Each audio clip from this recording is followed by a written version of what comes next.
On a Saturday morning in April of 1976 at the Renville County Equipment Auction in Olivia, Minnesota, a farmer named George Pelkey made what everyone at the sale agreed was the most inexplicable purchase of the day.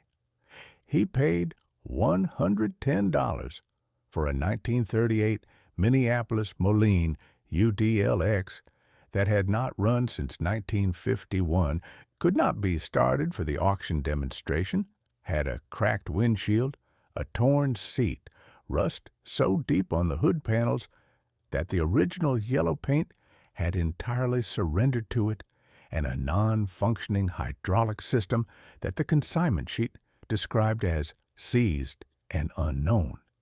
The auctioneer had almost skipped it. He called it once, got silence, called it again, and George raised his hand from the back of the crowd. The man standing next to George was Norm Decker, who ran the equipment dealership in Olivia and had come to the auction the way he always came, to assess the market and occasionally pick up a unit he could resell. Norm watched George raise his hand and then turned to look at him with the specific expression of a man who cannot tell if what he is witnessing is courage or stupidity, and is leaning strongly toward one answer. "George," Norm said, "you know what you just bought." "I know what I just bought," George said. "That machine has not run since Truman was in office." George was already writing the check. "You know what a full restoration on a UDLX costs? Parts alone are going to be $500 minimum, if you can find them. They stopped making those in 1941. Norm put his reading glasses on. "You paid $110 for a machine that is going to cost you $1,000 and 2 years of weekends just to get running." He looked at George. "And when it runs, it is still a 1938 tractor worth maybe $300. George tore off the check and handed it to the payment clerk. "I know that, too," he said. Norm shook his head slowly and laughed at the end of his own sentence the way he always did. "Well," he said, "at least you will have something interesting to look at in your machine shed." He walked away to look at a 1968 John Deere 402, that he had a buyer for.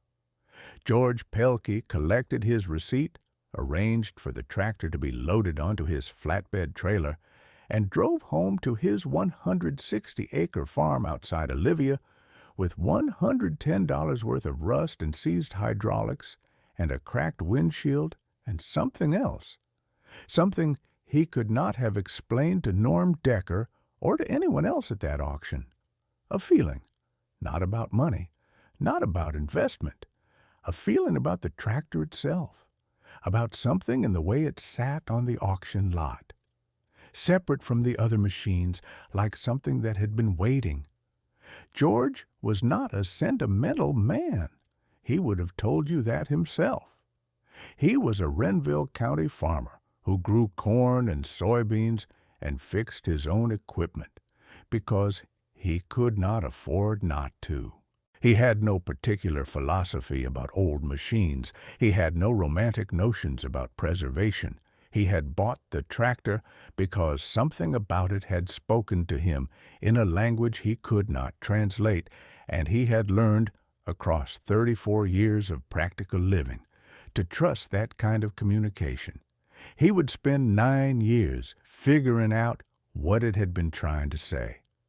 Let me tell you about the Minneapolis-Moline UDLX, because you need to understand what this tractor was before you can understand what it meant that one was sitting on an auction lot in Olivia for $110 in 1976.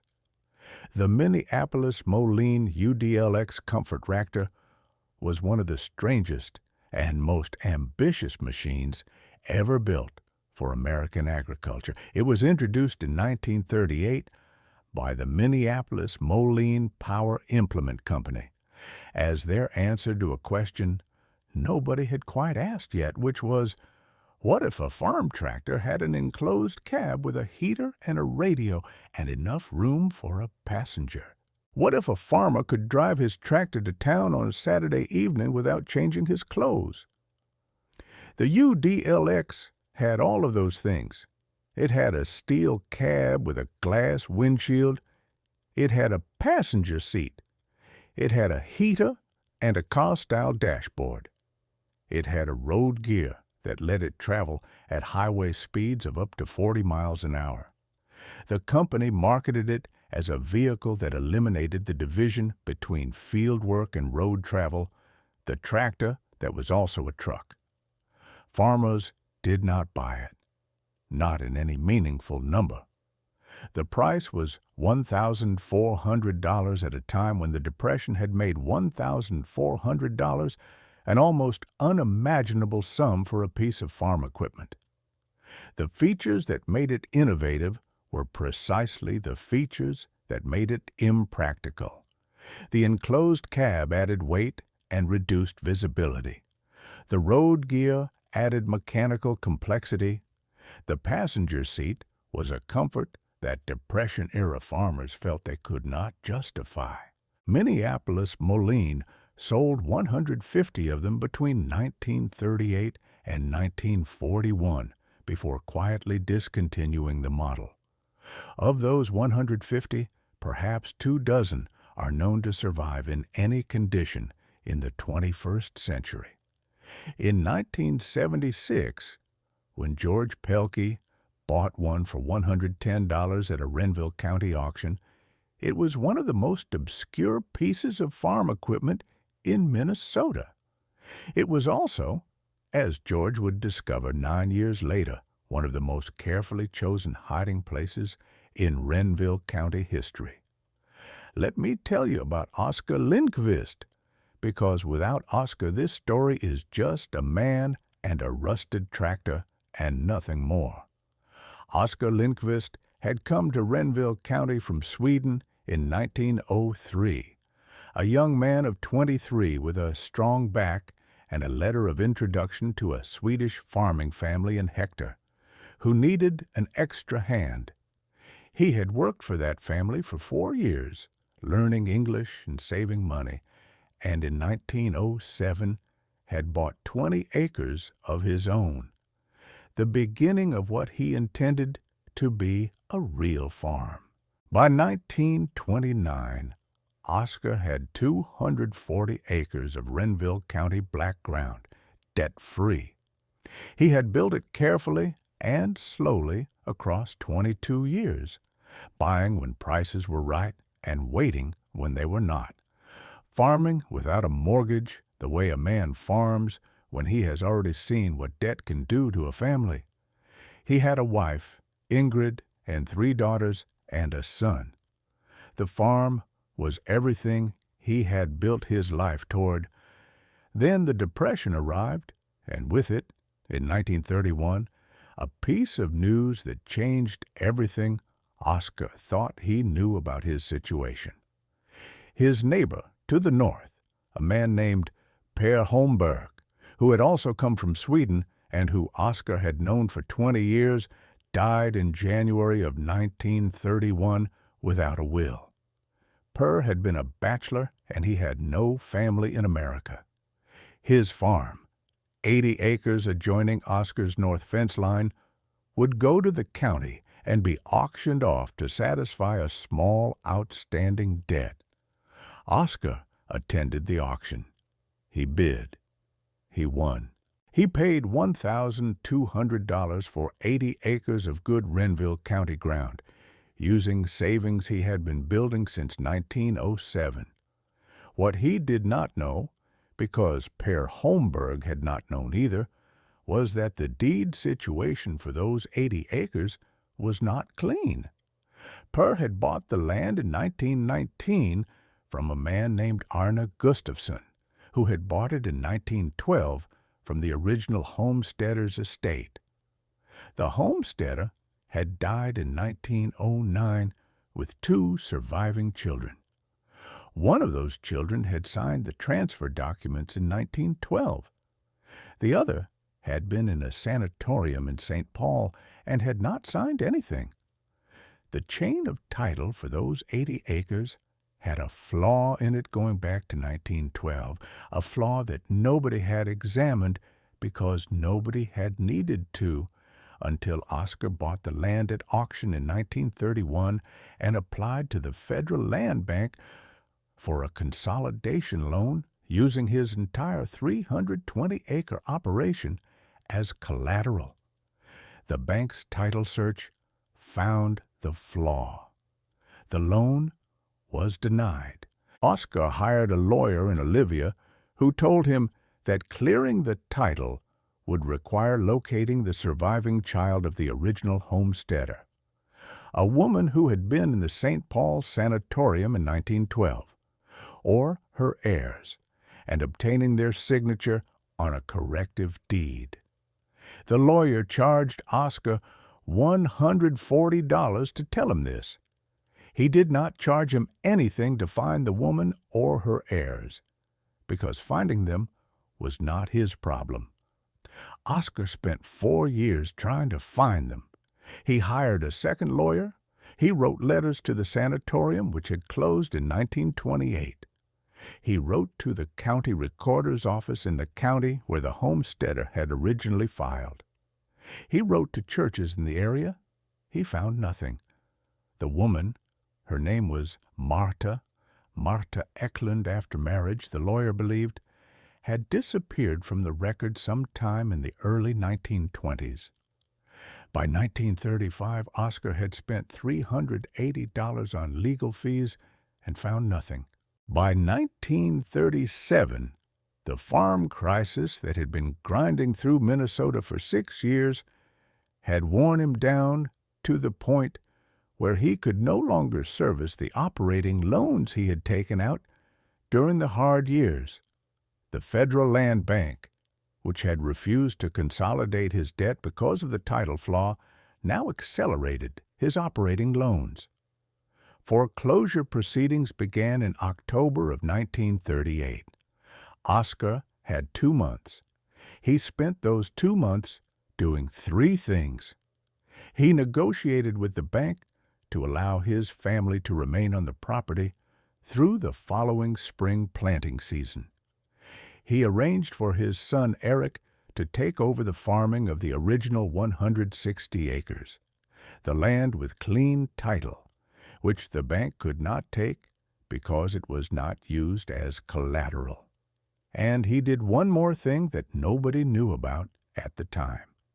He bought a 1938 Minneapolis-Moline UDLX from the implement dealer in Olivia for $1,400. Norm Decker's father had sold it to him. He had been surprised by the purchase. Oscar had never spent money on anything he did not strictly need, and $1,400 for a tractor with a heater and a passenger seat and a road gear was not a purchase that any Depression-era farmer strictly needed. Oscar had paid cash. He had driven the tractor home, parked it in the barn, and spent 3 evenings doing something with it that nobody saw. Then the bank came and took everything, and Oscar's family moved into a 2-room house in Hector. And Oscar Linfist died of a stroke in February of 1939, 3 months after the foreclosure, without telling anyone what he had done with those 3 evenings and the Minneapolis-Moline.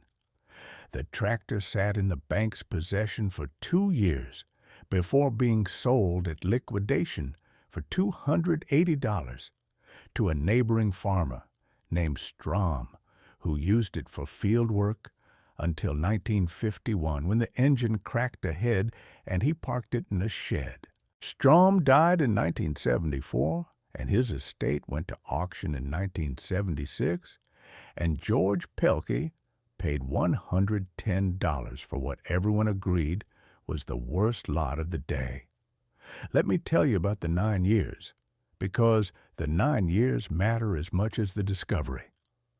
George brought the UDLX home on a Saturday and pushed it into his machine shed and looked at it for about 20 minutes before he started the teardown. He was not in any hurry. He had other work to do, and the restoration was going to be a long project. But he wanted to understand what he had before he started taking it apart. He walked around the machine 3 times. He opened the cab door. It opened, which surprised him. He sat in the driver's seat and looked at the cracked windshield and the rusted dashboard and the torn upholstery that had been home to at least 2 generations of mice. He tried the ignition and got nothing, which he expected. He checked the engine and confirmed that the head gasket had blown in a way that had hydrostatically damaged the cylinders. Complete engine rebuild. He opened the hood and looked at the fuel tank. It was a steel rectangular tank mounted forward of the cab, standard configuration. He rapped it with his knuckle. Full. He checked the fuel cap. It turned, but felt different than it should have. Slightly stiff. Not stuck from rust. Just different. He made a note of it in his head the way a mechanic makes notes of things that are slightly wrong, and moved on. The restoration took 9 years because George was farming 160 acres by himself, and his spare time was real spare time, not the theoretical spare time of a man who has someone else to share the work. He worked on the tractor on winter evenings and rainy days and the occasional Sunday afternoon, making steady but unhurried progress through the engine rebuild, the hydraulic system, the cab restoration, the electrical work. Norm Decker saw him at the feed store in the spring of 1977. "Heard you're working on that old UDLX," Norm said. "Working on it," George said. "Get the engine sorted?" "Getting there." Norm shook his head. He put his reading glasses on and then took them off. "You know, there are maybe 20 of those things left in the country. If you get it running, collectors will pay good money for it." He paused. "Might get your money back." George smiled. "Might," he said. He was not restoring it to sell it. He did not know why he was restoring it. He just knew that the work felt right in a way that he could not explain and had stopped trying to. Now, let me pause here and ask you something. Have you ever worked toward something without knowing what it was going to mean? Have you ever committed 9 years of evenings and spare hours to a project that the logical part of your brain said made no financial sense, following nothing more than the specific pull of something that felt important without being able to tell you why? George Pelkey worked on that tractor every spare hour he had for 9 years. He machined parts that were no longer available. He fabricated replacements from stock. He rebuilt the cab woodwork and replaced the windshield glass, which required having a custom piece cut by a glass shop in Minneapolis. He did not question himself about any of it. He just kept working, the way his grandfather had kept farming through things that made no financial sense, because some things are not about the financial sense. He was in the middle of the fuel system rebuild in the fall of 1985 when he finally pulled the fuel tank. Let me tell you about the morning he opened it, because that morning is the center of everything. It was a Tuesday in October of 1985. George had the UDLX up on stands in the machine shed, the cab removed, the engine out, the tractor in the most completely disassembled state it had been in since the factory. He had gotten to the fuel tank last, as you often do, because the fuel system is the last thing you want to disturb until you are ready to reassemble. He removed the mounting brackets and lifted the tank off its supports. It was heavier than it should have been. He knew immediately it was not fuel weight. He had drained the fuel years earlier at the start of the restoration. The tank should have been nearly empty. He set it on the workbench and looked at the filler cap. The stiffness he had noticed 9 years ago was still there. He looked more carefully at the cap seam this time with better light and 9 years more attention to the machine. There was a bead of solder around the outside of the cap seam. Someone had soldered the fuel cap closed from the outside. Not factory, not rust, deliberately sealed. George sat down on his workbench stool and looked at the tank for a long time. He was a practical man, and he proceeded practically. He got a soldering iron and carefully heated the bead until it released. The cap came off. He tilted the tank, and something clinked against the inside walls.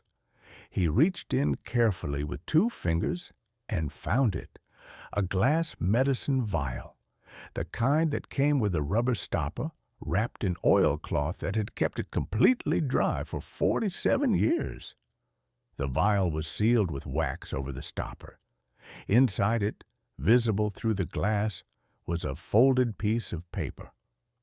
George carried it into the house and sat down at the kitchen table and opened it very carefully, the way you open something that has been waiting longer than you have been alive. There were 2 documents inside.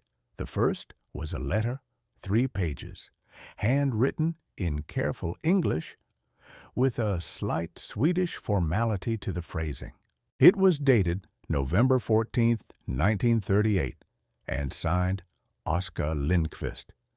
The second was a legal document, a quitclaim deed, signed and notarized, for 80 acres of Renville County farmland, signed by a woman named Marta Eklund Bergstrom, dated September 3rd, 1938. George read the letter once. Then he read it again. Then he sat at his kitchen table for a long time, with his thick, blunt hands flat on the table beside the documents, looking at the wall. Let me tell you what the letter said, because it is the part of this story that changes everything. Oscar had found her, not through a lawyer, not through official records, through a Swedish immigrant church network that ran across the upper Midwest, a web of Lutheran congregations that kept informal track of Swedish families the way official records often did not. In the summer of 1938, 6 weeks before the bank began foreclosure proceedings, Oscar had written to every Swedish Lutheran congregation within 200 miles of Renville County. He had described Marta Eklund, her approximate age, her last known location in St. Paul in 1912, her married name, if she had one. A pastor in Duluth had written back. A woman matching that description was a member of his congregation. Her name was Marta Bergstrom. She was 71 years old and in reasonable health. Her first husband had died in 1922, and she had remarried. She had no children. She lived on Jefferson Avenue in Duluth. Oscar had written to her. He had explained the situation with the land title. He had explained that he had not known about the flaw when he bought the land, that he had spent 4 years and $380 trying to find her through official channels, that the flaw had cost him his farm in a roundabout way that he did not blame her for, that all he wanted was her signature on a corrective deed so that the title could be cleared. Marta Bergstrom had written back within a week. She did not know she had any claim to that land. She had been in the sanatorium in 1912, suffering from what she described as a long illness, and had not been capable of managing any affairs at that time. She was sorry. She would sign anything he needed her to sign. Oscar had traveled to Duluth in September of 1938 2 months before the foreclosure, he had a lawyer prepare the corrective quitclaim deed, and Marta had signed it in front of a notary. The deed was legal and complete. But by September of 1938, it was too late for Oscar. The foreclosure was already in process. His operating loans were accelerated. The bank was not interested in a corrective deed for 80 acres that it could not use as collateral anyway, because the 160 acres with clean title were separately owned by his son Eric and not part of the bank's claim. The corrective deed for the 80 acres was legally valid but practically useless to Oscar now. He had found Marta too late to save his farm. What Oscar understood, sitting with the completed deed in September of 1938, was that the deed had value he would never be able to use himself. The 80 acres with the corrected title were going to be sold at bank auction as part of his foreclosure estate. Whoever bought them would be buying land with a title flaw they did not know about, the same flaw that had stopped Oscar's consolidation loan 7 years earlier. The corrective deed in Oscar's hands was the solution to that flaw, but Oscar would be dead before it mattered to anyone. He could have filed it with the county. He had thought about that. But in 1938, with the bank already moving on his property, he was not sure what would happen to a deed he filed. He was not sure who would be watching and whether the bank might find a way to use it against him in the final proceedings. He was not a lawyer. He was a farmer who did not trust institutions. So he did what he knew. He hid it somewhere safe. Somewhere it would survive. Somewhere it would be found by whoever came next, whenever they came. He chose the Minneapolis-Moline because he had bought it specifically for this purpose. The enclosed cab made it the only piece of equipment on his farm with a fuel tank that could be properly sealed. He had spent 3 evenings in November of 1938 preparing the hiding place. He wrote the letter explaining everything so that whoever found it would understand what they had and what to do with it. Then the bank came. George Pelkey sat at his kitchen table in October of 1985 and understood all of this from a dead man's letter. He understood something else, too. He owned 160 acres.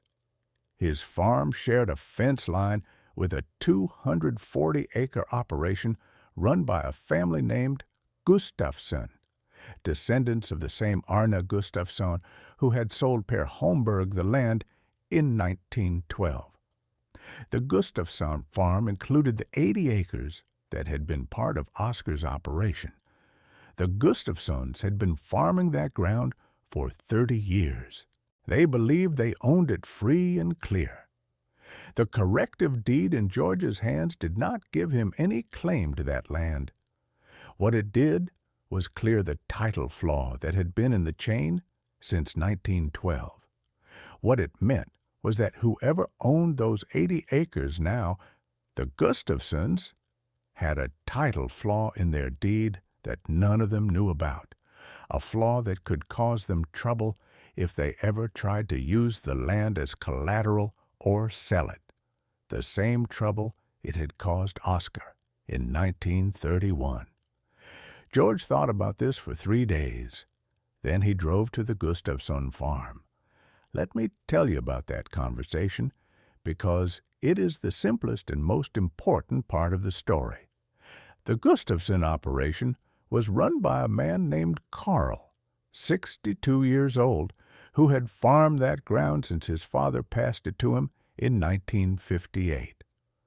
Carl was at the machine shed when George pulled in, working on a planter bearing. He looked up when George's truck came in, recognized him, nodded. George got out with the 2 documents in his hand. He walked to the shed. He told Carl what he had found in the fuel tank. He told him about Oscar Linfist and the title flaw, and Marta Bergstrom, and the deed. He handed Carl the documents. Carl read the letter once. He read the deed. He looked at George. "You could have filed this yourself," Carl said, quietly, "without telling me." George looked at him. "Why would I do that?" "Because it clears a title flaw in my land. If you filed it without telling me, I might not have found out for years. By then you could have made a claim." George shook his head. "It is not my land." He looked at the documents in Carl's hand. "I found something that belongs to you. That is all this is." Carl was quiet for a long time. He looked at the deed. He looked at the letter. He looked at George. "This man," Carl said, "Oscar Linfist. He found the woman who needed to sign this deed. He traveled to Duluth. He got the signature. He hid the deed for 50 years because he believed somebody would find it and do the right thing with it." He paused. He believed that about a person he would never meet. George thought about it. "I think he believed it about people in general," he said. "He put the deed in a machine he thought somebody would care about, somebody who would take the time to understand it." Carl folded the documents carefully and held them. He looked at the old tractor, visible on its stands in George's machine shed through the open door. "Is that it?" he asked. "The Minneapolis-Moline?" "That is it." Carl walked over to the shed doorway and looked at the tractor on its stands, half restored, without its fuel tank, the tank sitting on the workbench where George had found everything. He stood there for a while. He filed the corrective deed at the Renville County Courthouse the following week. The title to his 80 acres was clean for the first time since 1912. He sent George a letter thanking him. He also sent a check for $4,800, the cost of a full title search, plus legal fees to file the corrective deed, which Carl said George had saved him by finding it before it became a problem, rather than after.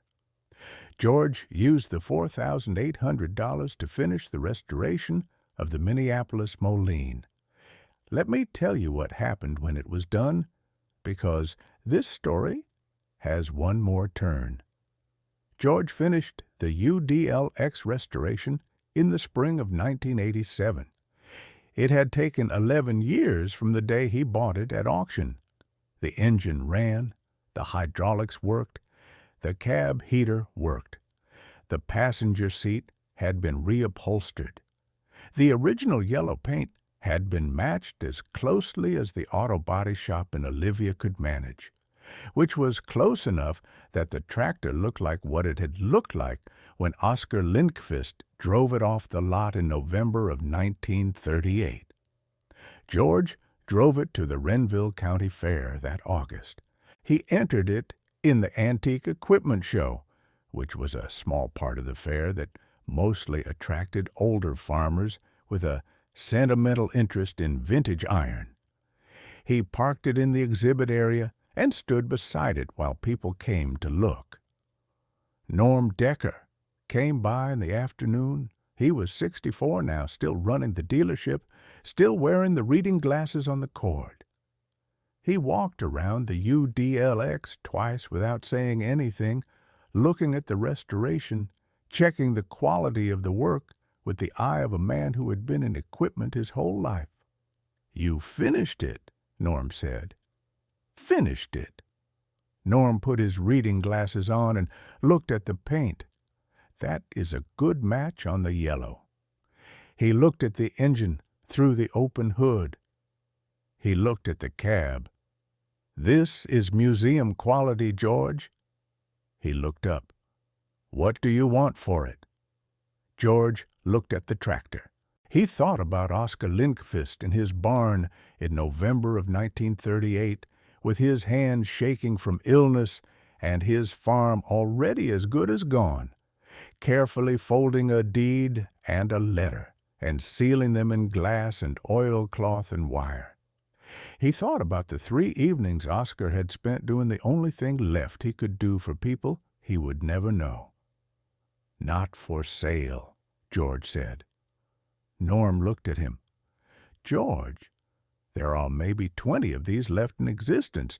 A collector will pay $15,000, maybe $20,000 for a restoration like this." George looked at the tractor. Oscar Linfist paid $1,400 for it in 1938, he said. He did it to hide something important. He trusted whoever found it to do the right thing with what he hid. He paused. "I found it. I did the right thing." He looked at Norm. "Now I keep the tractor." Norm took his reading glasses off. He looked at George for a long moment. Then he said, "Who is Oscar Linfist?" George smiled. "Buy me a cup of coffee," he said. "It is a long story. Let me tell you the final thing, because it is the thing Oscar Linfist would have wanted you to know. Marta Bergstrom died in Duluth in 1951, 13 years after she signed the deed in front of a notary for a Swedish farmer she had never met. She never knew whether the deed had reached anyone. She had signed it because it was the right thing to do, for a piece of land she had never seen, connected to a homestead her father had filed on 40 years before she signed her name to a piece of paper in a lawyer's office with a stranger across the table. Oscar Linfist died in February of 1939, never knowing whether anyone would ever find what he had hidden. He had trusted the machine and the person who would care enough about the machine to take it completely apart. He had been right to trust it. It took 47 years, but he had been right. George Pelkey keeps the Minneapolis-Moline UDLX in his machine shed. He takes it to the county fair every year. He starts it and drives it slowly around the showgrounds and parks it and stands beside it while people come to look at the strangest tractor they have ever seen. He tells the story to anyone who asks. Not the whole story, because the whole story takes a while, but the beginning of it. A man who hid something important in the only place he trusted would be found. A machine nobody wanted that had been waiting 47 years for the right person to take it completely apart. Norm Decker retired from the dealership in 1991. His son took it over. Norm came to the county fair that last summer before he retired and found George with the UDLX in the exhibit area as usual. He stood beside the tractor for a long time and did not say anything about its value or its resale price or what a collector might pay. He just looked at it. The yellow paint, the glass windshield, the passenger seat, the fuel tank, back on its mounts where it had always been, nothing hidden inside it now, nothing left to wait. "I was wrong about this tractor," Norm said finally. George looked at him. "How so?" Norm thought about it. "I told you it was worth $300. He shook his head. "I was only thinking about the iron." George looked at the tractor. "Most people are," he said. "Subscribe to The Honest Farmer for more stories like this one. Stories of the things hidden in plain sight, waiting for someone patient enough to look. Of the people who trusted strangers they would never meet with things that mattered. Of the farmers who paid attention to what a machine was telling them even when they could not yet understand the language. Hit the bell so you do not miss the next one, and tell me in the comments, have you ever found something hidden in an old piece of equipment or an old building that told you a story about the person who put it there? I would like to hear every one of those stories. The UDLX is still running. Oscar's letter is in a fireproof box in George's kitchen, the same kitchen where George sat with it in October of 1985 and understood what a dead man had trusted him to do. He did it. That is the whole story.